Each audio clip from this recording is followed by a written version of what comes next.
देवसुतं देवं कंसचाणूरमर्दनं देवकी परमानन्दम् ॐ नमो ज्याद्या वेदप्रतिपाद्या योगी युञ्जीत सततम् आत्मानं रहस्य स्थितः एकाकी यतचित्तात्मा निराशीरपरिग्रहः. म्हणजे योगी मनुष्य जो आहे,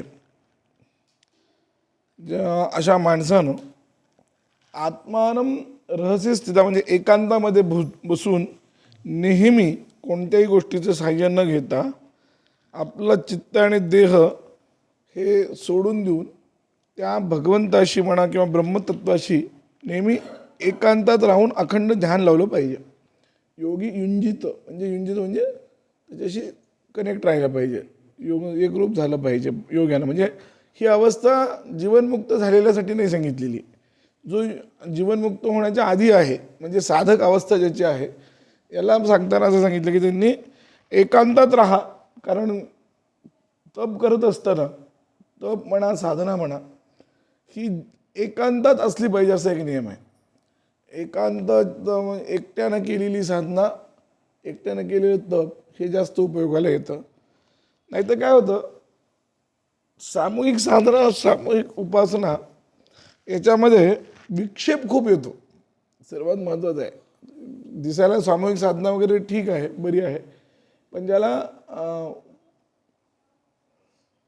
वरच म्हणजे ज्याला खरोखरच वर जायचं आहे, म्हणजे वर या शब्दाचा अर्थ चांगल्या पायऱ्या गाठायच्या आहेत, साधनेतल्या चांगल्या पायऱ्या जर गाठायच्या असतील तर त्यांना सामूहिक उपासनेत फार लक्ष घालू नये. सामूहिक उपासनेमध्ये काय होतं की विक्षेप भरपूर होतो. म्हणून महाभारतकारांनी सांगितलं की एकच तपी द्विरध्यायी, की एकट्यानं तप केलं पाहिजे आणि दोघांनी अभ्यास केला पाहिजे. म्हणजे एकट्यानं तप याच्यासाठी की तपामध्ये मी आत्ता जे सांगितलं की एकटा जर असेल तर अन्य गोष्टींची, बऱ्याच गोष्टींचे विक्षेप त्याचे आपोआप टळतात. दोघं असले म्हणजे बरोबर माणसाला मोह होतो आणि त्या मोहानं बोललं तरी जातं. जप करत असताना व्याकरण बोलतो किंवा मग त्याचं मन जे आहे, त्याची जी वृत्ती आहे ती विक्षिप्त होतं. शिवाय दोघं जर असतील तर आपल्या मनामध्ये काही ना काही विचार येतात आणि मग आपण त्याच्याकडून समोरच्याकडून अपेक्षा करतो. आपला हा स्वभाव असतो, मानवी स्वभावच असा आहे की दोघं जर असतील तर तो समोरच्याकडून अपेक्षा करतो. समोरच्याकडून जर अपेक्षा पूर्ण नाही झाली तर त्याला राग येतो. का म्हणजे संघात संजायते कामहा, कामात क्रोधो विजायते, क्रोधात भवति सम्मोह, सम्मोहात स्मृतिविभ्रम आणि स्मृतिभ्रंशात बुद्धिनाशो आणि बुद्धिनाशात प्रणश्यती. ही जी प्रक्रिया आहे ही हमखास घडते. म्हणून संगच होऊ द्यायचा नाही. पहिल्यांदा असंग राहण्यासाठी एकटं राहिलं पाहिजे. म्हणून योगी युंजित सततम आत्मानं रहस्य स्थित. रहस्य म्हणजे एकांतामध्ये. शंकराचार्यांनी सुद्धा आपल्या याच्यामध्ये साधना पंचकामध्ये एकांते सुखम आस्यताम परतरे चेतसमाधीयताम असं म्हटलं की एकांते सुखम आस्यताम, एकांतामध्ये तुम्ही पहिल्यांदा बसा. एकांतात बसण्याचा अभ्यास केला पाहिजे. माणसाला एकांतच नको वाटतो. मुळात हे माणसाचं आहे की माणूस एकटा असले की त्याला ते घर खायला वगैरे वाटतं. अशा माणसाला साधनाच करता येत नाही. साधना करणाऱ्या माणसानं एकांतातच राहिलं पाहिजे. एकांते सुखमास्यता. पुन्हा दुसरंही असंही आहे की केलेली साधना ही खरोखर दुसऱ्याला कळू नये, दुसऱ्या समोरच्याला दिसू नये, फारसं कळू नये. आपण काय केलं ते सांगू नये असा एक नियम आहे. धर्म हा क्षरती कीर्तनात. धर्म जो आहे तो आपण जर बोलायला लागलो, सांगायला लागलो मी हे केलं ते केलं, तर तो क्षीण होतो. मी अमुक एक यज्ञ केला असं म्हटलं तर त्या यज्ञाचं पुण्य जे आहे ते कमी होतं. मी अमुक एक केलं, जप केला असं म्हटलं तर त्या जपाचं जे पुण्य आहे ते कमी होतं, नष्ट होतं.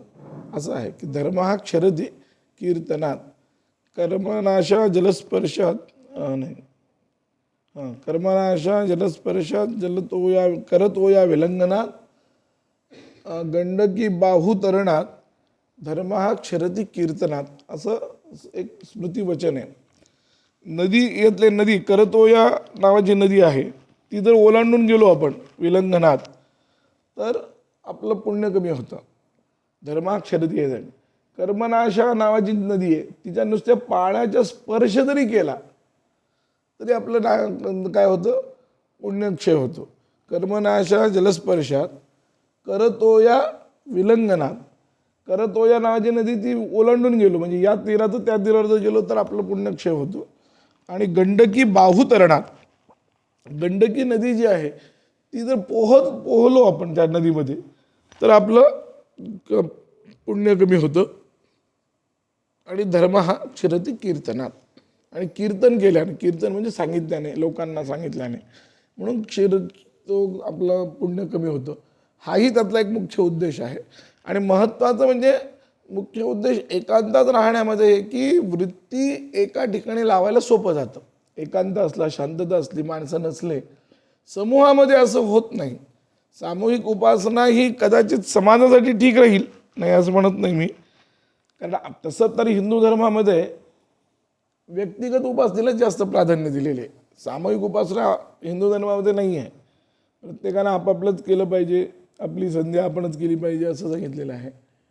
पण समजा आता इतर धर्मीयांच्या दृष्टीनं आता हे जे मंडळं निघालेत त्यामुळे मग एकत्र जप वगैरे सध्या चालू आहे, तशी सामूहिक उपासना जरी केली कधी कधी त्याचा फायदाही होतो. आता हे राम मंदिराचं जे काम झालं, या कामाला एक कारण ते पण आहे की सामूहिक जप खूप झाला. मग विश्व हिंदू परिषदेनं राम मंदिर पुनर्निर्माणार्थ जो काही जप सांगितला होता, त्या काळात तर म्हणजे ज्या काळात राम मंदिराचं आंदोलन फार जोरात होतं त्या काळात तर घरोघर जप झालाच. पण त्याच्यानंतर बऱ्याच ठिकाणी जप झाला. आणि प्रार्थनेचा, सामूहिक प्रार्थनेचा थोडाफार फायदा सामूहिक दृष्टीनं होतो, नाही असं नाही. उदाहरण जर द्यायचं जर झालं तर 2002-2000च्या आधी फारसं संस्कृत कोणी शिकत नव्हतं. संस्कृत विद्यापीठं फारसे चांगले नव्हते, संस्कृत विद्यापीठ निर्माण झालेले नव्हते. पण एक प्रार्थना आहे सध्या गोरठ्यामध्ये, ती रोज म्हणल्या जाते. ती मला वाटते ती प्रार्थना जी आहे ती पूर्वी गोरठ्याच्या उपासनेत नव्हती, ती 2000पासून आली. कारण आप्पांनी जसं संन्यास घेतला, संन्यास घेतल्यानंतरही एक 7-8 वर्षांनी मला चांगलं आठवतं 2000ला आप्पांचे कीर्तनं झाले होते BK हॉल नांदेडला. त्या कीर्तन आणि प्रवचनं यावेळेस त्यांनी ती प्रार्थना सगळीकडे प्रसृत केली होती. आणि तेव्हापासून ती प्रार्थना गोरठ्यामध्ये म्हणली जाते. करुणानिधे प्रभोनो दोषान क्षमस्व भगवन सुचिरात प्रसुप्त देशम परिबोधयाशु भगवन आसीत कदाचिदेशा वाणी विशुद्ध वेशा अधुना लवावशेषा तामाश्रयस्व भगवन. त्याच्या आधीचा श्लोक आहे भुविभूत सर्व भाषा परिपूरिताभिलाषा अधुना लवावशेषा तामाश्रयस्व भगवन. आणि शेवटचा श्लोक आहे देशे स्वतंत्रताया प्राचीन सभ्यताया समयम समर्घताया पुनरानयस्व भगवन. ही जी प्रार्थना आहे, या ही प्रार्थना आप्पांना त्यांनी ज्या कैलास आश्रमाच्या मठामध्ये जो संन्यास घेतला तिथल्या लायब्ररीमध्ये एका ठिकाणी छापलेली मिळाली, एका पुस्तकामध्ये ती केलेली मिळाली. तर त्याच्यामध्ये ही प्रार्थना फार महत्त्वाची. काय करुणानिधे प्रभोनो दोषान क्षमस्व भगवन. ही प्रार्थना काय सांगते, भगवंता आमचे सगळे दोष जे काय असतील, आमचे म्हणजे आमचे भारतीयांचे जे दोष असतील त्या सगळ्या दोषांची क्षमा कर म्हणाले. आणि सुचिरात प्रसुप्त देशम, दीर्घकाळापासून जो आपला देश झोपलेला आहे, परिबोध याशु भगवन, त्या देशाला जाग कर, लवकर. आशु म्हणजे लवकर जाग कर. ही संस्कृत भाषा कशी होती म्हणाले भुविभूत सर्व भाषा परिपूरिताभिलाषा. संस्कृत भाषा ही अशी होती या पृथ्वी तलावर, भूमी म्हणजे पृथ्वी तलावर, भूत सर्व भाषा सगळ्या भाषांची आधी झालेली, परिपूरिताभिलाषा म्हणजे तिच्या ठिकाणी सगळ्या गोष्टींची अभिलाषा पूर्ण करण्याचं सामर्थ्य असलेली. आणि आता मात्र काय स्थिती आहे, अधुना लवावशेषा, आता मात्र ती थोडीशी टिकून आहे, अंशतः टिकून आहे. संस्कृतचं जे आज पांडित्य आहे ते फार नाही, आता फार थोडंसं टिकून आहे. म्हणून म्हणे अधुना लवावशेषा तामाश्रयस्व भगवन, तिचा आश्रय आम्हाला करून दे. त्याच्यानंतर म्हटलंय की त्यांनी आसीत कदाचित देशा वाणी विशुद्ध वेशा. ही वाणी एकेकाळी फार चांगली होती, भरपूर होती. विशुद्ध वेशा म्हणजे अत्यंत सुंदर, आपलं मूळ स्वरूपामध्ये ती अत्यंत चांगली राहिलेली होती. पण आता मात्र श्वसतीव देव भाषा, आता मात्र तिची अवस्था जी आहे ती ऑक्सिजनवर असलेल्या माणसासारखी, श्वास कशी तरी घेते. श्वसतीव देव भाषा ताम पालयस्व भगवन, हे भगवंता तिचं तू पालन कर. आणि अजून एक चौथा श्लोक आहे, देशे स्वतंत्रताया प्राचीन सभ्यताया, या देशामध्ये जी स्वतंत्रपणे असलेली जी प्राचीन सभ्यता होती आणि समयम समर्गताया, मूल्यवान जो समय होता, वेळ जी होती, ते पुनरानयस्व भगवन, पुन्हा एकदा ती आण, अशी त्यांनी प्रार्थना केली. गेल्या 20-22 वर्षापासून तरी ही प्रार्थना चालते, कुठं गोरठ्यामध्ये तरी, अन्यत्र कुठं चालते की नाही मला माहीत नाही, पण गोरठ्यामध्ये ही 2000 पासून 100% प्रार्थना चालते. सकाळी 7:30 त्यांच्या त्या उपासनेमध्ये जी होते. या प्रार्थनेचा परिणाम असा आहे, मी जे पाहिलं, आत्ता जवळपास एक 20-25 नवीन संस्कृत युनिव्हर्सिटी झाल्यात या 20-22 वर्षामध्ये. आणि आता विद्यार्थ्यांची संख्या वाढलेली आहे, संस्कृत शिकणाऱ्या विद्यार्थ्यांची संख्या. आपल्या इकडे जरी फारसं दिसत नसलं हे सगळं, तरी संपूर्ण भारतामध्ये जे काही चित्र आहे आता, ते आता बरंचसं संस्कृतकडे ओढ आहे. आणि आत्ता अजून एक तुम्हाला सांगतो की मुख्य ज्या 3 युनिव्हर्सिटी होत्या त्यांना आता सेंट्रल युनिव्हर्सिटीचा सरकारनं दर्जा दिलेला आहे. त्यातली जी दिल्लीची सेंट्रल संस्कृत युनिव्हर्सिटी आहे, तिने आत्ता 150 अभ्यासक्रम लॉन्च केले गेल्या महिन्यामध्ये. 27 देशातून 8000 विद्यार्थ्यांचे फॉर्म आलेत संस्कृत शिकण्यासाठी. म्हणजे सामूहिक प्रार्थनेचा हा फायदा होतो. मला काय सांगायचं लक्षात घ्या, मी कुठून सुरुवात केली आहे की सामूहिक प्रार्थनेचा काही अंशात फायदा होतो. इतर धर्मीय जे काही वेळा जास्त विजयी होताना दिसतात, त्याचं ते एक महत्त्वाचं कारण आहे की त्यांची सामूहिक प्रार्थना फार चांगली असते. ते तेवढ्या बाबतीमध्ये ते सगळे बरोबर त्या वेळेस, त्यांच्याकडे 2 गोष्टी त्यांच्या शिस्त घेतलीच पाहिजे. ते म्हणजे वेळेचं त्यांचं एक भान आहे, ते बरोबर वेळेवर बसलेले असतात, ते वेळेवर ते करतात आणि सामूहिकपणे ते प्रार्थना करतात. त्यामुळे त्यांच्याकडे आज विजय त्यांना जास्त आहे आपल्यापेक्षा, ही परिस्थिती आहे. आपण सामूहिकपणे काही करत नाही. हां, हो, ते पूर्वीच होती, पण आता तसं नाही. आता स्वतंत्रपणे संस्कृतचा अभ्यास करण्यासाठी जे काही आवश्यक होतं, पूर्वी कसं होतं, सरकारचं जे भाषा धोरण आहे, त्या भाषा धोरणामध्ये संस्कृत ही नंबर 3ची भाषा होती. ती ऐच्छिक भाषा निवडायचं होतं तुमचं. मातृभाषा आणि इंग्रजी ही अनिवार्य होती. तिसरी भाषा जी आहे ही ऐच्छिक होती. ती आधी तशीच आहे, ऐच्छिकच आहे. आधी काही फार सरकारने धोरण बदललं असं नाही.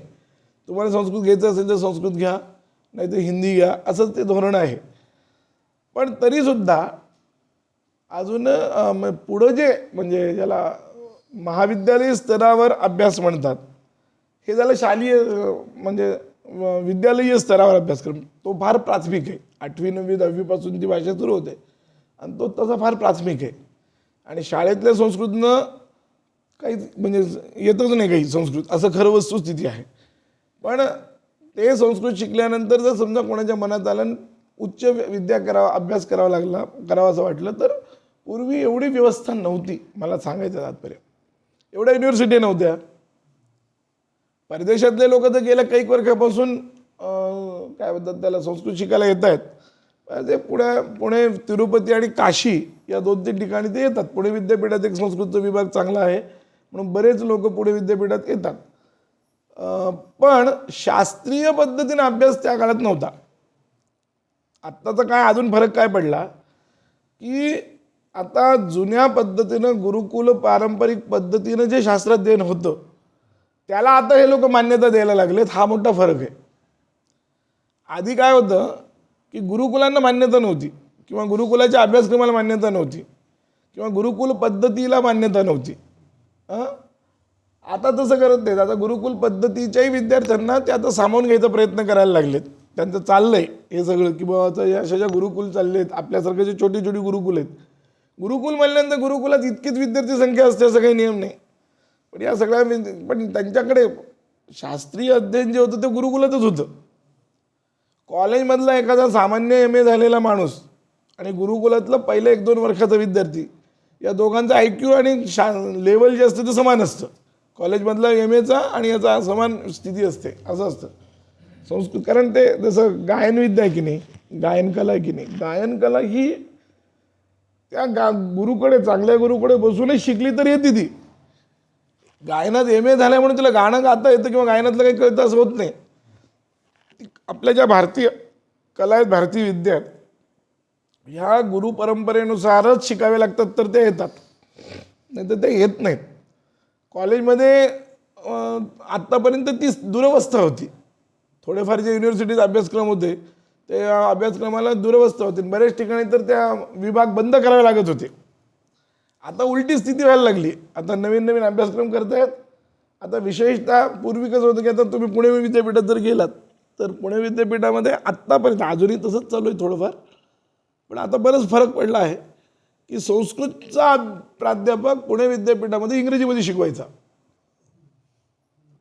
45 मिनिट त्याचा क्लास तो पूर्णपणे इंग्लिश मिडियममधून सांगायचा. ते संस्कृतचा विद्यार्थी शिकणार काय संस्कृत आणि ते चालायचं कशामध्ये, इंग्रजीमध्ये. आता तसं नाही आहे. आता सगळीकडे संस्कृतचा वर्ग हा संस्कृतमधून चालायला सुरुवात झाली आहे.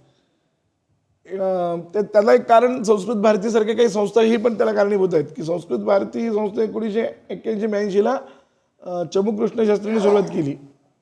चमुकृष्ण शास्त्री, गणपती भट्ट आणि 2-3 मित्रांनी सुरू केलेली संस्था आहे ती. ती आज भारतच नाही, भारतभर, भारताच्या बाहेर देशात ती काम करते. तर या सगळ्याचा परिणाम आज एकत्र दिसतोय. पण या परिणामाला म्हणजे या सगळ्यांचे तर प्रयत्न आहेतच, पण मला असं वाटतं की या परिणामाला जोर 2000 नंतर आला, 2002-2003 नंतर आला. पण आधी काही दिसत नव्हतं. आम्ही ज्यावेळी शिकत होतो त्यावेळेस तर एकतर काहीच नव्हतं, काही परीक्षा कुठल्या द्यायच्या कळत नव्हतं, काही अशी परिस्थिती. आता तसं नाही. आता सगळीकडे ते लोक जिथं जिथं गुरुकुल असतील तिथं त्याचे संपर्क करतायत, काहीतरी करतायत. आणि आत्ता मी म्हटल्याप्रमाणे अनेक लोक शिकत आहेत तिथं. आणि प्रत्येक ठिकाणी गुरुकुल स्वतंत्र केलं. आता कालिदास विद्यापीठ आहे, तर कालिदास विद्यापीठानं कॉलेज पद्धतीचा अभ्यासक्रम तर एक आहेच आहे त्यांच्याकडे, पण एक गुरुकुलाचा अभ्यासक्रम आहे, एक स्वतंत्र गुरुकुल, शास्त्रविद्या गुरुकुल त्यांनी काढले. म्हणजे प्रत्येक युनिव्हर्सिटी आता असं करते. पूर्वी हे फक्त तिरुपती विद्यापीठात होतं, राष्ट्रीय संस्कृत विद्यापीठात होतं, ते आता सगळीकडे आहे. तर मला आता हे विवरण फार आवश्यक नाही, आपल्या प्रवचनाच्या दृष्टीने विवरण अतिरिक्त झालं. मला जे सांगायचं काय होतं की प्रार्थना केली, सामूहिक प्रार्थना केल्यानंतर त्याचा परिणाम होतो, हळूहळू दिसतो. तो आज चांगल्या प्रमाणात दिसायला लागला. ही प्रार्थनाची सातत्याने ते करतात. किंवा राम मंदिराच्या बद्दल मी म्हटलं की राम मंदिराचा जप आहे. राम मंदिराचा जपाचं आंदोलन ज्या काळात होतं त्या काळात लोकांनी जप खूप केला. नंतर सगळीकडे प्राय जप बंद पडले होते, पण 2-3 ठिकाणचे जप चालू होते. एक गोरठ्यामध्ये जप कायम चालू होता. आमच्या सावरगावला कायम जप होता. सावरगावच्या उपासनेमध्ये रोज तो जप कायम चालू असायचा. तर हा जप तेव्हापासून चालू आहे. त्याचा परिणाम म्हणजे या सगळ्या सामूहिक प्रार्थनेचा जपाचा परिणाम आज राम मंदिर उभारले चालले, आज संस्कृतचं कार्य वाढतं आहे. ते असं काही वेळा सामूहिक परिणाम हा समाजाच्या दृष्टीने, समूहाच्या दृष्टीने जरी उपयोगाला येत असला, मला जे सांगायचं ते महत्त्वाचं आहे, तरी एकांता म्हणजे ज्याला मुक्तीसाठी साधना म्हणतात, मोक्षासाठी साधना म्हणतात, साधना ही करण्याचं जे साधनाचं जे परमफल आहे ते प्राप्त करण्यासाठी ज्याला साधना म्हणतात, त्यामध्ये सामूहिक साधना उपयोगाची येत नाही, हे लक्षात ठेवा. कारण का, याच्यामध्ये विक्षेप होण्याची खूप शक्यता आहे. मी मगाशी सांगितल्याप्रमाणे एकापेक्षा दोघं जर आले, जसं तो योगी म्हणजे एका संन्यासाचं उदाहरण देतात ना, की एका माणसानं संन्यास घेतला, संन्यास घेऊन तो गावाच्या बाहेर राहायला लागला आणि गावाच्या बाहेर राहायला लागल्यानंतर त्याच्याजवळ 2 लंगोट्या होत्या. एक लंगोटी तो वाळत टाकत असे, दुसरी घालत असे आणि आपली छाटी नेसत असे, एवढंच होतं. त्या झोपडीमध्ये उंदीर झाला. त्या उंदरानं ती लंगोटी कापायला सुरुवात केली. त्यामुळे त्याने विचार केला की उंदराचा काही बंदोबस्त केला पाहिजे, म्हणून उंदरासाठी त्याने मांजर पाळलं. मांजराला दूध पाहिजे म्हणून गाय पाळली.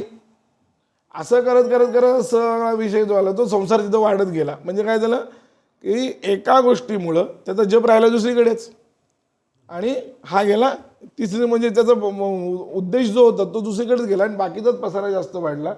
यानं काय होतं की विक्षेप निर्माण होतो. अशा पद्धतीने ती जी उदाहरणं आहे की करायला गेला एक आणि झालं एक.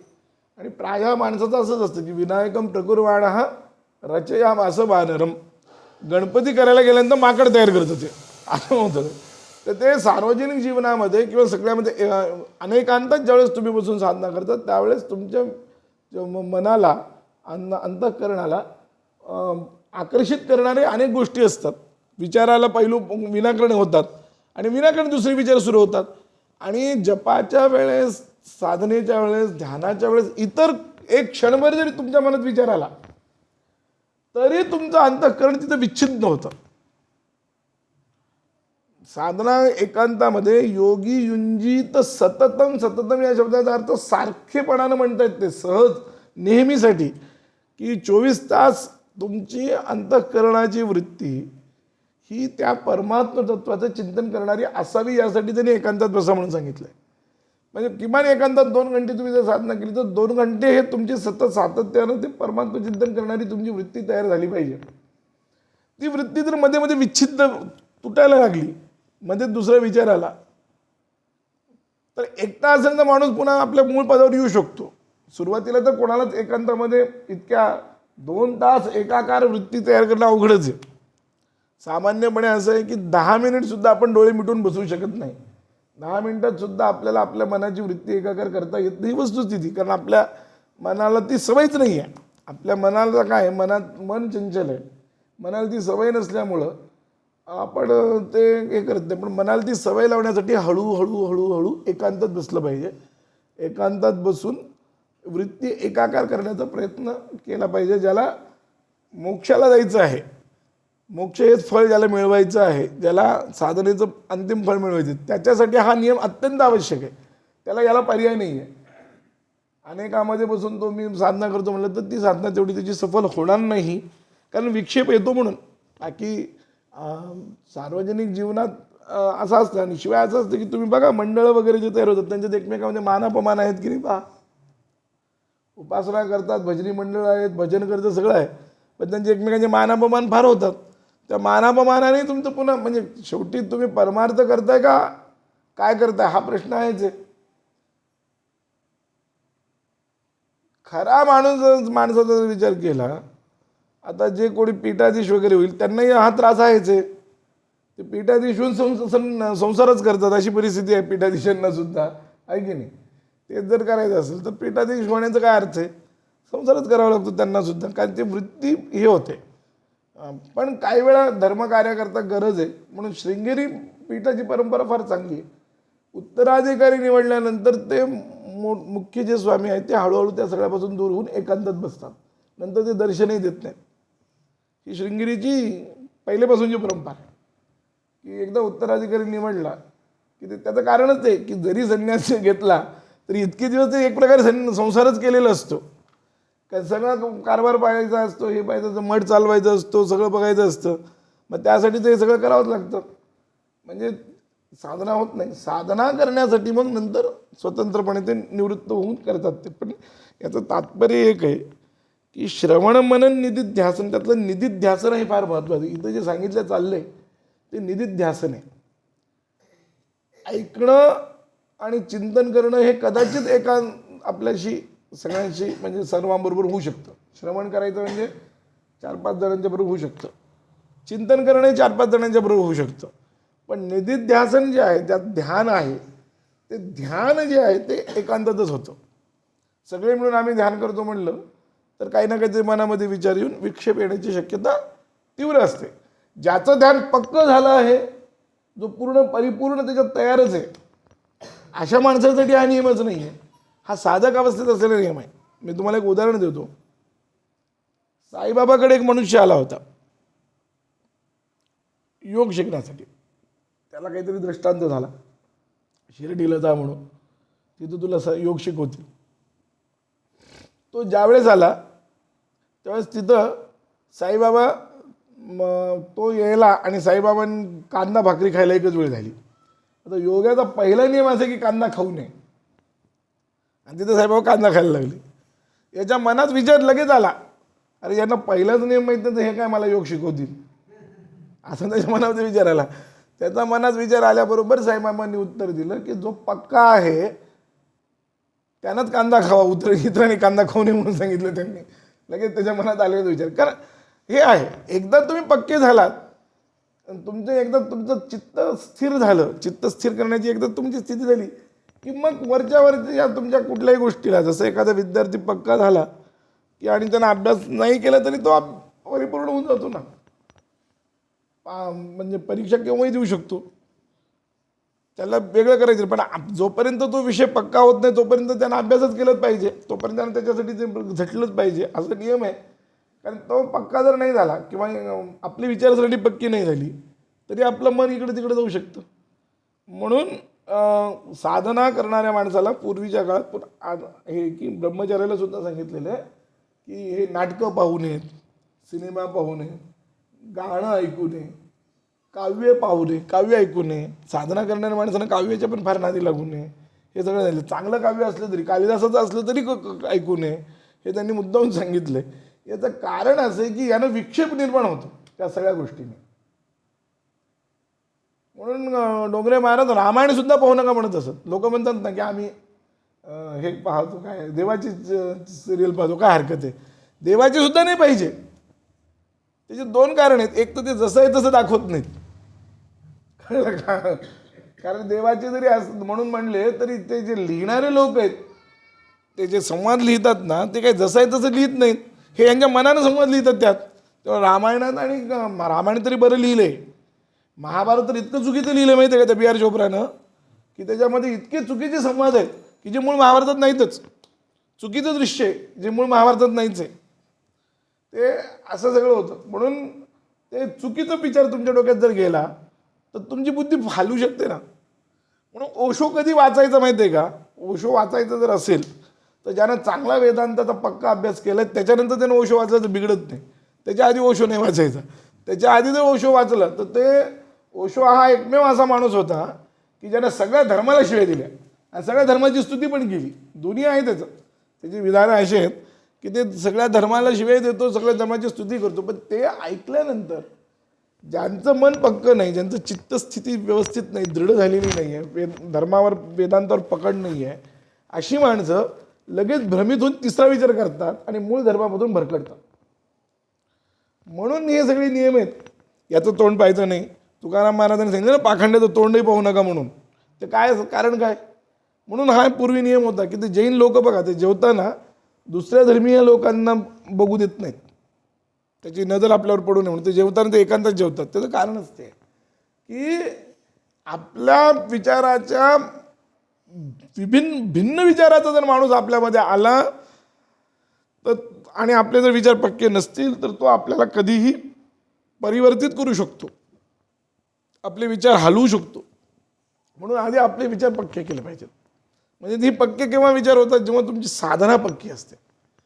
साधना जर पक्की नसेल तर विचार पक्के नसतात, हे लक्षात ठेवा. साधना फार पक्की पाहिजे. साधना पक्की असली की विचार व्यवस्थित पक्के होतात. आणि त्यातही पुन्हा असं आहे की साधना किंवा विचार हे तेव्हाच पक्के होतात अजूनही जेव्हा तुम्ही ते परंपरेने घेता.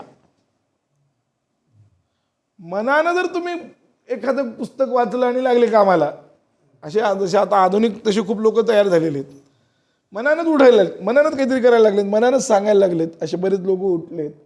तर ते जे मनानं करणं आहे असंप्रदायवित. शंकराचार्य असं म्हणतात की सगळ्या शास्त्राचं ज्ञान जरी त्याला असलं पण संप्रदायपूर्वक त्याचं अध्ययन जर झालं नसेल तर असंप्रदायवित मूर्खवत त्याज्यः. त्याला मूर्खासारखं त्याचा त्याग केला पाहिजे, त्याचं ऐकायचं नाही. म्हणजे ओशो वगैरे याचं काय ऐकायचं नाही त्याचं कारण हे कळलं का. ते परंपराच नाही ना ओशोला. ओशो कोणत्या परंपरेचा. ओशो मूळ जैन होता, मुळात तो जैन धर्मीय होता. पण त्या अभ्यास करणारा तत्त्वज्ञानाचा प्राध्यापक रजनीश हे त्याचं पहिलं नाव. नंतर काही दिवस ह्याच्यात गेलं, ते परदेशात गेलं आणि मग परदेशात जाऊन मग तिथून मग भारतात आला आणि मग नंतर ओशो वगैरे झाला. मग काही दिवस त्याला भगवान रजनीश असंही म्हणत होते, नंतर ओशो असं नाव आलं. तर त्याची जी प्रवचनं होती सुरुवातीला त्यानं 10 बाय 10 खोलीमध्ये 25 माणसाच्या समोर पहिलं प्रवचन केलं होतं त्यानं ओशो. तिथून तो वाढत वाढत वाढत गेला. पण कुठल्याही धर्माचं त्याच्या पाठीमागे बॅकग्राऊंड नाही आहे. असा असंप्रदायवेत्ता असल्यामुळं अशी जी माणसं असतात ही धर्माला धोकादायक असतात, हे लक्षात ठेवा. ही तुमच्या साधनेलाही धोकादायक असतात. आणि म्हणून त्याने या सगळ्यातून काढून काय सांगितलं, संभोगसे समाधी असं म्हणाला तो. ओशोचं मुख्य तत्वज्ञान संभोगसे समाधी. का करपात्रीजी स्वामींनी 800 पानाचं पुस्तक लिहिले की संभोगसे समाधी बन सकती काय म्हणून. तो प्रत्येक गोष्टीचा उपभोगच घ्या म्हणतो, त्या उपभोगातला जो चरम आनंद आहे तोच समाधी म्हणतो तो. वेदांत काय म्हणतं की तो जो चरम आनंद आहे तो फक्त मूळ आनंदाचं प्रतिबिंब आहे. खरा आनंद जो आहे तो परमात्म्याची एकरूपता होण्यात अद्वैतात आहे, अन्यत्र नाही आहे, हे वेदांत म्हणतं. आणि हा काय सांगतोय, तो जो आहे तो म्हणजे तुम्ही एखादा पेढा खाल्ला, पेढा खाल्ल्यानंतर जो तुम्हाला झालेला आनंद आहे तो आनंद म्हणजेच ते म्हणजे समाधी आहे असं तो म्हणतो. याचा हे जे एक क्षणभर आनंद होतो याचाच वेळ वाढवत गेला की ती समाधी होती म्हणतो तो, संभोगसे समाधी असं म्हणून तो करतो. एक तर म्हणजे असे चुकीचे विचार प्रवाह, चुकीचे सिद्धांत, चुकीच्या पद्धतीनं मांडणी ही अशा असंप्रदायवित लोकांकडून होत असते. संप्रदाय ज्यांना माहीत नाही, गुरुपरंपरा ज्यांच्या पाठीमागे नाही, परंपरा रहित अशा माणसांकडून होत असते. म्हणून परंपरा रहित माणसांचं ऐकायचं नसतं. आणि मग यासाठी सगळ्यात महत्त्वाचा उपाय असा असतो की योग्य गुरुकडून दीक्षा घेणे, योग्य गुरुकडून अध्ययन करणे आणि एकांतात बसून त्याचं चिंतन मनन निधिध्यासन करणे. म्हणून योगी युंजित सततम आत्मानं रहसी स्थितः. रहसी म्हणजे एकांत.